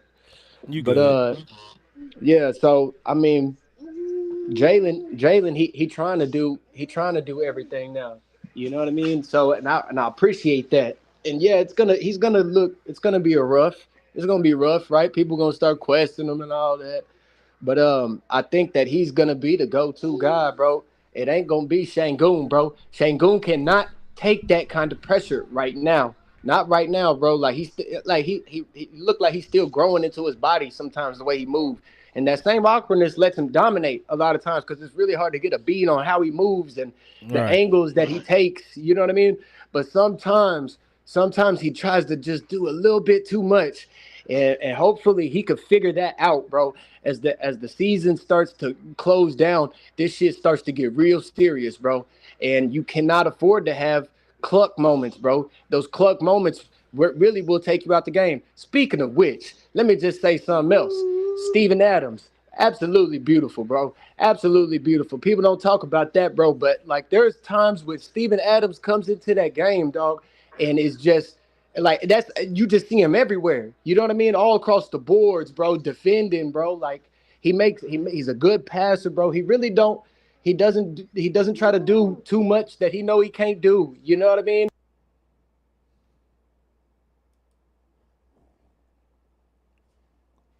Zach, you with us? Yeah, I'm with you. Oh, Yeah, okay. while everybody could talk about trade and like, bro, we passed that now. I just hope, hey, let's the Rocket fan base. Let's get past that. All right, we past trading right now because we playing so well unexpectedly, but we're actually doing it. So you don't mess up the chemistry, bro. If it ain't broke, don't fix it, right? Like, and I've been on the train of trading Fred VanVleet coming this offseason because to me it just don't make no sense paying him 45 million next year for Fred. You know, when point guard has been our weakness at a lot of times. So, but I mean, now, like, bro, what could you say when the boys is meshing like this? They're playing like this. They got this chemistry, you know. So we got what we got, and I heard somebody on the channel say, "Fuck it, man, we checkmate them from here. We'll run with what we got, checkmate them from here." You know, so uh, but they're all so young, bro. Jalen did not even go to college, bro. This dude came out of high school, bro. This dude came out of high school, bro. Like he's still learning, bro. He's 22 with a 22-year-old son and a 23-year-old son named Cade Cunningham because he owned that boy. I'll never, hey, bro, hey, we'll never let him live that down. Hey, I didn't know why their beef was so vicious, bro. And I've been CSG since before we drafted that boy. I remember we got robbed because we would have got Cade if we would have got that number 1 pick. We would have picked him. Everybody would have picked him, right? And to me, it was kind of crazy that, you know, like their beef, like just over who get number 1 or 2. I remember Jalen trolling that boy, playing music in the locker room, and like they just going back and forth. They actually had beef way before that. They had beef since AAU. I never seen the clip until about a week ago, where I saw a clip where it was Jalen Green with his little backpack. He was fully geared up, standing next to Maxey, and Cade was on the court, and he had made this play, turned around, saw Jalen sitting there, and he slapped him in the face. Yeah. I never seen that. That happened to Jalen when he was a kid, bro. Yeah. And he kind of just like looked, kind of smiled. You know, he a player type dude, bro. He ain't gonna, you know what I mean? Maxey was giving him the eye, like what? And you know, bro, you know that shit had to have. He'll never forget that. Like that rivalry is set in stone into Jalen's heart because. Like when he first came in when they was rookies and he got that little blow by dunk, it wasn't even a nice dunk. Jalen, why was you talking shit? Why'd you get a tech? Yeah, you know what I mean. Like he got a tech. It was kind of like Cade just kind of let him go by. You didn't even like it wasn't on his head, right? Like he eventually got to that point, but like, and I couldn't understand like why he was so angry with it, but I do now. And I like that little rivalry too. And I like the fact that they got the other twin. They got the other twin over there. Hopefully, them boys. Bad. Hopefully, I like the fact that they got the other twin over there, but hopefully them boys start messing up. I wish we could get both them twins, bro. Oh my God, had them boys out there with the ESP. Right. I think it's good for the league, man, when you got rivalries like that, like Magic Bird. You know what I mean? Hakeem Olajuwon and David Robinson. Because I'm telling you what, you know what I'm saying? I'm telling you. Yeah. Hey, look, I was born in '86, right? Now, look, I don't know how old you are, how old anybody else is, but I'm telling you, our basketball players, them boys is coming at the door. I just watched Steph Curry right now, live right now. He just got his head kicked in. They was beating his shot six times in the fourth quarter, bro. Like, and it was just like, damn, bro. Like, you see some of these guys, they're on their way out the door, but that just means that these other guys are coming. You feel me? Like Paolo, Cade, Jalen, Sengun. It's a lot of boys I like, man. Like some of these boys, they coming, man. So, but yeah, I like the game, bro. It was a good game. I for sure thought we was out of there. I ain't gonna lie to you. I was ready to cut it off. I just thought wasn't no way that we can. Garland tripped out. He's smoking. I don't know what happened with him. 90%. And then he missed 3 other free throws before during that game, yeah. Bro, this boy, that shit had to drop his percentage to 50, 60% or something. I don't know what it was, bro, but that was abysmal. I cannot believe that. We really stole one. We didn't deserve it. Tari was clucking, bro. Tari, you can't see the thing about Tari is, bro, he's a gambler. And you can see it in some of his passes. You know what I mean? In his offensive game, bro. Like he takes like high risk, You know what I mean? Mm-hmm. But and even on defense, like if you really watch him, you know, he's running around a lot. But a lot of times, you know, he gets that deer in the lights like look to him, bro. And so now you trying to make up ground, trying to come around that screen too quick, bro. I gotcha. You know what I mean? And I feel you, Space. You got to let them boys come down, bro, because that shit will hurt them. You know what I mean? And at the end of the day, I've seen them make that same call for our boys, and I'm not complaining there. You know what I'm saying? So, Right. but them boy, hey, Cleveland, I ain't gonna say we shouldn't have won that because we should have. That 2019 run that they had was absolutely ridiculous. I blame Sengun a lot, but yeah, man, I think they played good. I think whew, they need to be humble though. I'm gonna let y'all go though, man. Appreciate that, Zach. Good looking out, man. I agree. Hey, I'm gonna go back in. I'm gonna go back in there and like the video too. All right, bro. Appreciate that. All right, stay up. Now, before we get up out of here, man, let me look at because we got a tough next like 6-7 games. We got Cleveland again. We got Boston. We got Atlanta. Then we got Memphis. We got Brooklyn. That's a little light. But then we got New York, the Knicks. Then we got Brooklyn again, Minnesota, and then Dallas. That's a tough little stretch right there. That's a tough little stretch. So 1, 2, 3, 4, 5, 6, 7. The next 7 games. EF. You still with me, EF? James?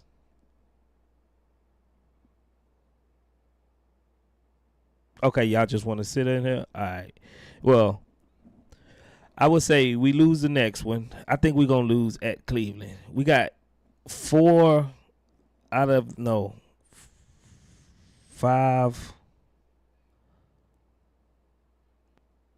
6. We got 6 out of the next 7 games on the road. 6 out of the next 7 games on the road. And we got the number 1 team in the East, the number 2 team in the East. Atlanta is somewhere up in there. They not just sorry, right? Then we got Memphis at Memphis. Then we got Brooklyn. And then we got New York. But we got Brooklyn at home, a slight little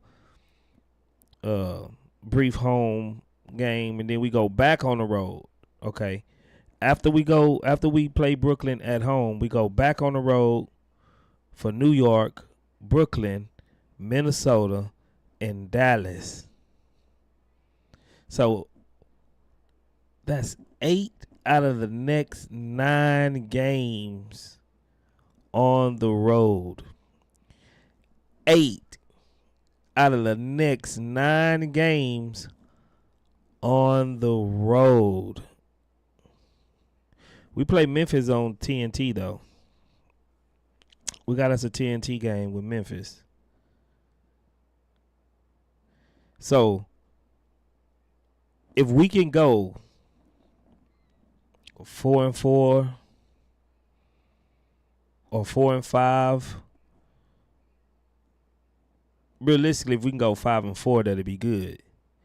But Cleveland, Boston, Atlanta, Memphis, Brooklyn, we should win that. Then we got New York, then Brooklyn again. Then we got Minnesota, and then Dallas. I think that stretch might be the toughest stretch this season. I can't remember a tougher stretch. 8 out of the 9 games on the road. That's pretty stiff, man. And then they're against top tier teams. They're against some top tier teams, man. So we could be looking at, realistically, we could probably look at a 3-game losing streak, depending on how these chips fall, man. We could probably be looking like at a three game loser streak within one of these stretches. At Cleveland, at Boston, at Atlanta, at Memphis. Brooklyn home, at New York, at Brooklyn, at Minnesota, at Dallas. Call it now before we go. Call it now. What y'all think?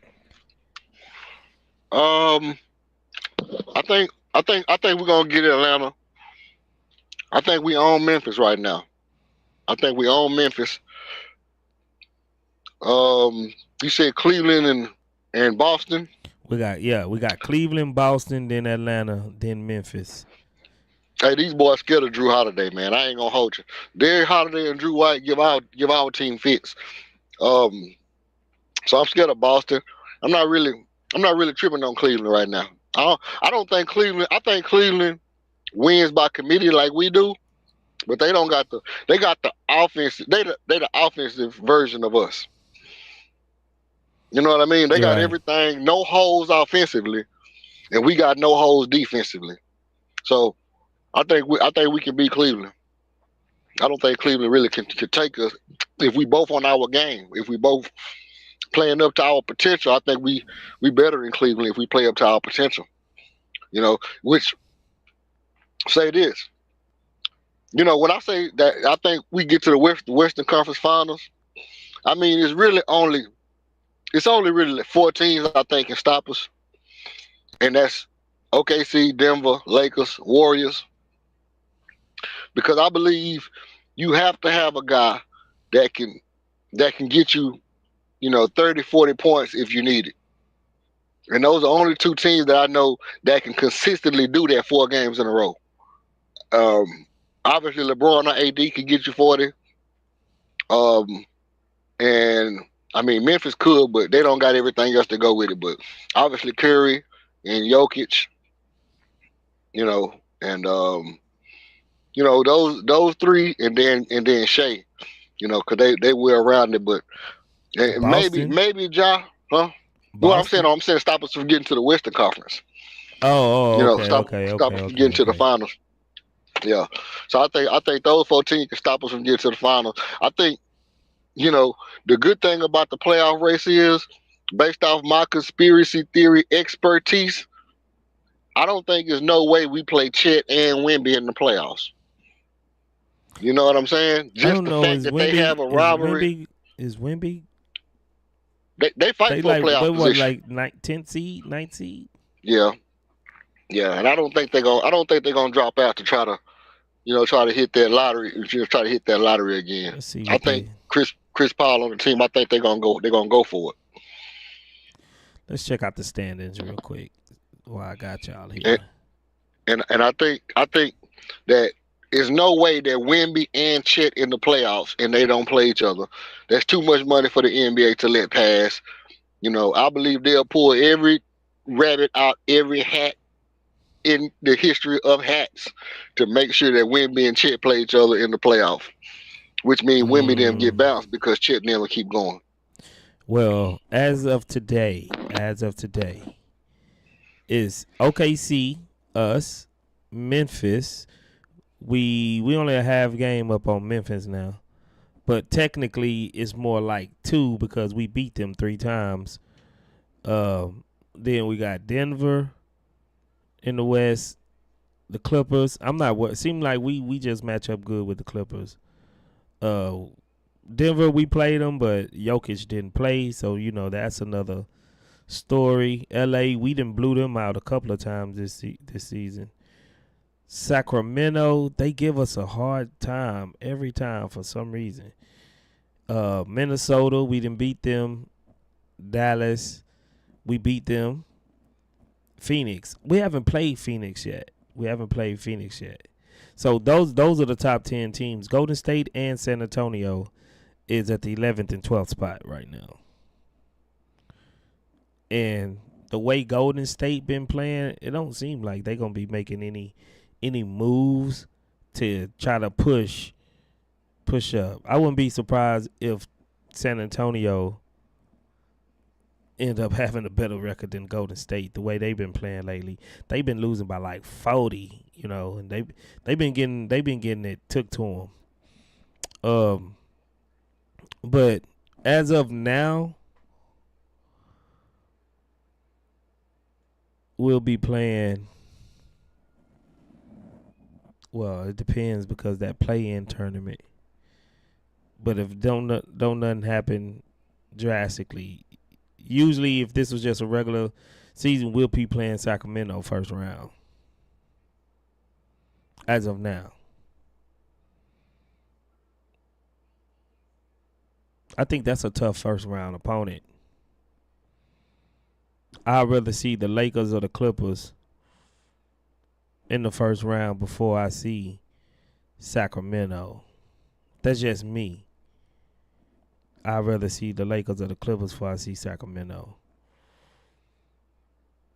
Dallas, I don't think I want to see them with Luka when Luka come. Because Luka can give you 40. Luka can give you 40-point triple-double.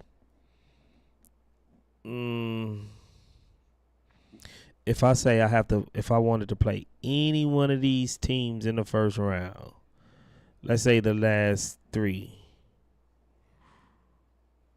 it might be Phoenix. I would probably want to see Phoenix because I think Dallas gonna end up making a run. Minnesota, they long and tall. They give us problems. Sacramento, I don't know why we played. It's their system. The way they play is more Golden State-ish. So all the movings and motions, it always give us problems because you got to stay on point defensively. I think I'd rather play Phoenix right now. If I had the chance to just pick first round opponent. What do you think, EF?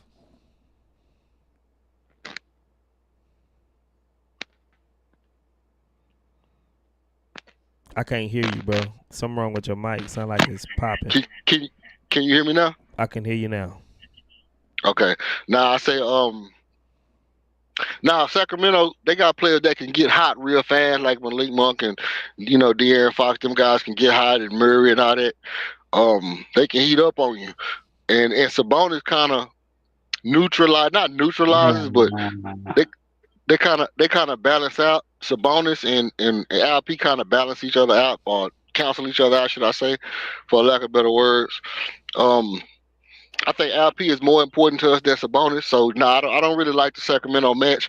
But I will say this: if it means Sacramento is in the playoff rather than Phoenix, I just need for Phoenix not to be in the playoff.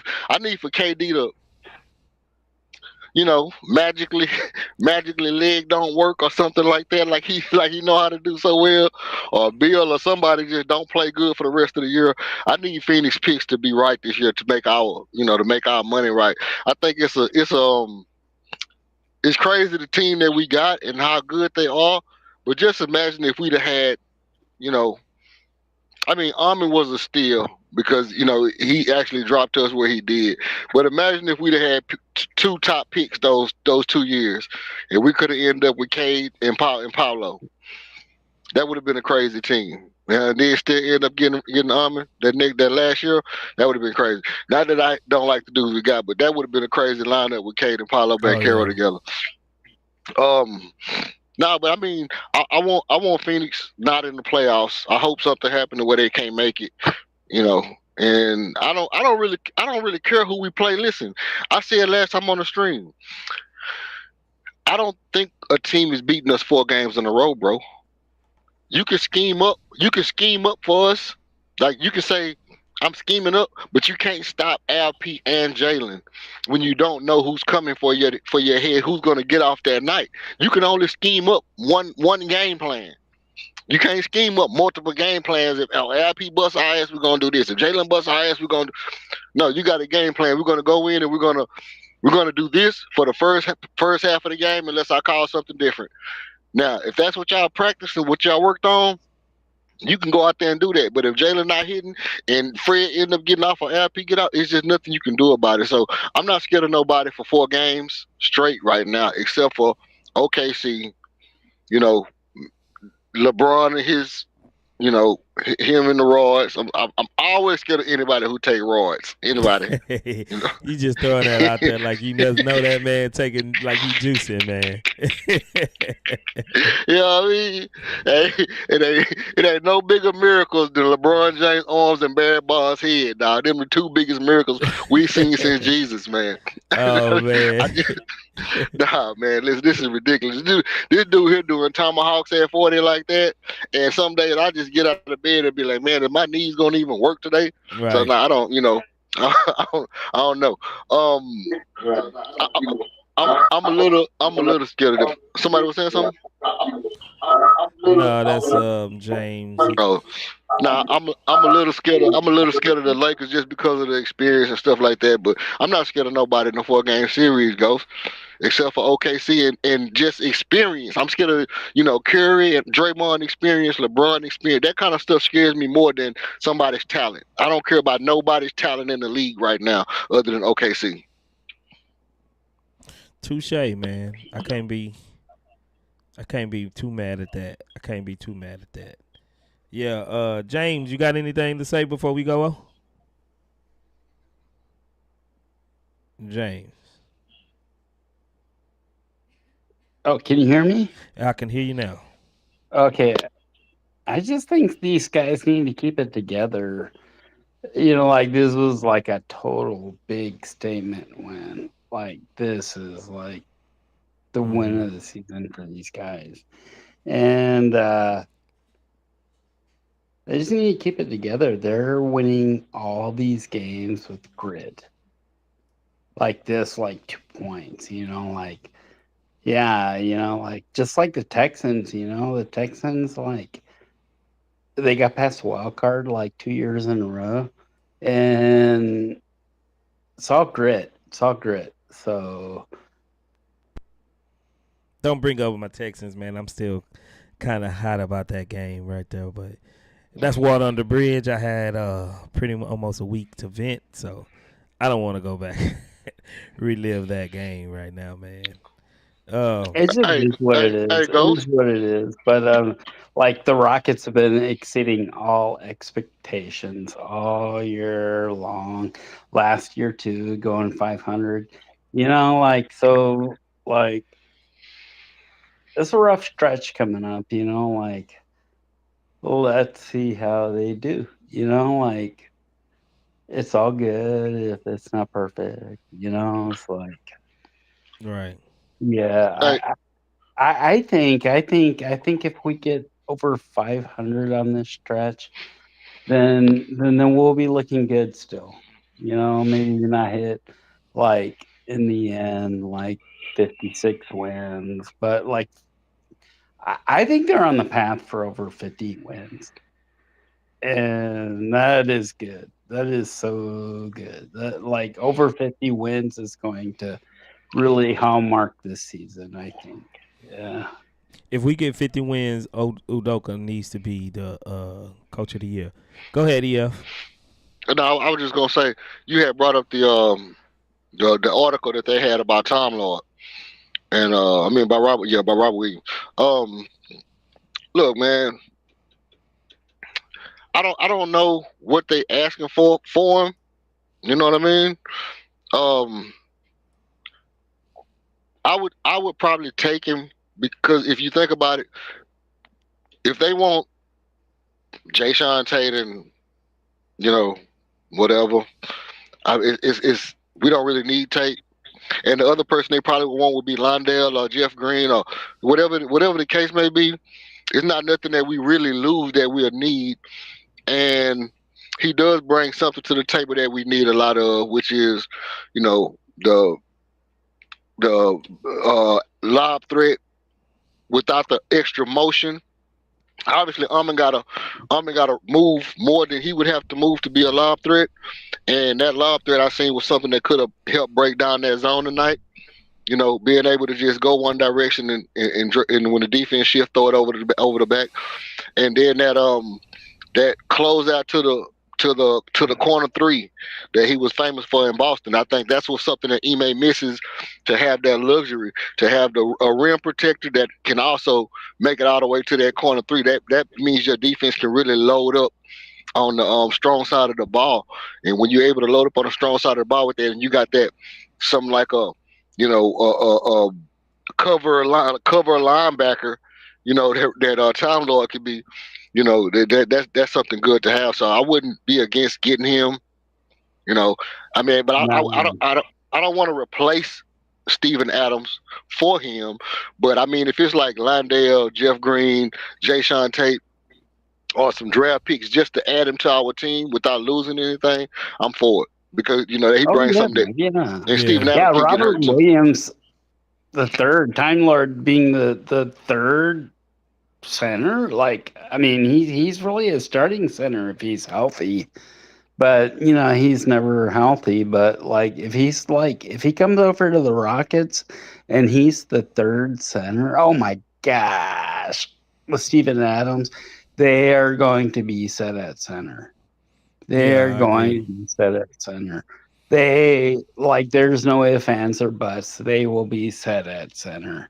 Like, dude's really a starting center, but like, he can't stay healthy, But if he keeps his minutes down, and comes over to the Rockets and keeps his minutes down, and he doesn't get hurt so much, he will be the man. You can't ask for much more. I think though that maybe Adams and if Time Lord comes over at the when the last minute of the I think it's going to be when it'll be last minute. But anyway, so I think that would be crazy, Ime was already prepping him and stuff, come on over. Yeah, I think that's a good possibility. I think it's a really strong possibility. Yep. I guess we'll just have to wait and see, man. I appreciate you for coming up, James, man. I'm going to go ahead and close out. I appreciate everybody that joined us. Appreciate you for hitting the like button. Appreciate you just for spending your time with us over here at the Chop Shop. I'm going to get up out of here. Got to go and handle up and get ready for work in the morning. So I appreciate it more than more, man. Y'all are the best Rockets fans on this app. So I appreciate it. Once again, me and Frank, y'all be looking out. I'm pretty sure Frank will be dropping something soon. I'm going to get up out of here. Appreciate my guests for coming up. E.F. Hutton, my boy James, and a couple more I can't even think of my name. Oh, Zach. Appreciate you for coming up, Zach. I'll be seeing y'all in the near future. Let's go. Let's keep this going. We got a tough game, stretch of games coming up, but we win some, we lose some, and sometimes we get lucky, and that's what happened tonight. But I appreciate y'all, man. I'm going to get up out of here. Let's go, Houston Rockets.